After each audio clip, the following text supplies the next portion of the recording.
पंढरीचा वारकरी वारी चुकन दे हरी. वारीसाठी पंढरपुराला आता माघवारीची धावपळ चालू झालेली आहे.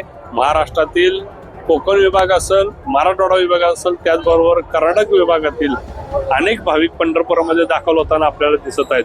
आता आपण पंढरपुरातील विठ्ठल मंदिराच्या दर्शन बारीतील पत्रा शेडमध्ये आहोत.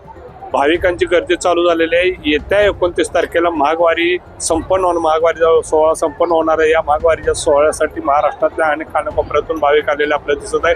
साधारण गर्दी वाढत असताना मंदिर समितीच्या वतीने 8 पत्रा शेडची सोय करण्यात आलेली आहे. ऊन पाऊस वारा याच्यापासून वारकऱ्यांना कुठलाही त्रास होऊ नये याच्यासाठी मंदिर समितीने दक्षता घेऊन 8 पत्रा शेड उभा केलेले आहेत. त्या पत्रा शेडमध्ये फॅन, कूलर, त्याचबरोबर खाली ग्रीन मॅटची सोय केलेली आहे. सकाळी चहा, पाणी, नाश्ता व फराळाचं दिलं जातं. अशा पद्धतीनं मंदिर समितीनं चोखपणे वारकऱ्यांची सोय केलेली आपल्याला पाहायला मिळत आहे. त्याचबरोबर अतिदक्षता विभाग आहे, आपत्कालीन विभाग आहे, ज्येष्ठ नागरिकांसाठी रेस्ट रूम आहे, दवाखाना आहे, आपत्कालीन दवाखाना आहे. अशा पद्धतीनं मंदिर समितीनं व प्रशासनानं, नगरपालिकेनं येणाऱ्या भाविकांची चोख व्यवस्था केलेली आपल्याला पाहायला मिळत आहे. यावेळेच्या वारीमध्ये साधारण 8 ते 10 लाख भाविक येण्याची शक्यता वर्तवली जात आहे.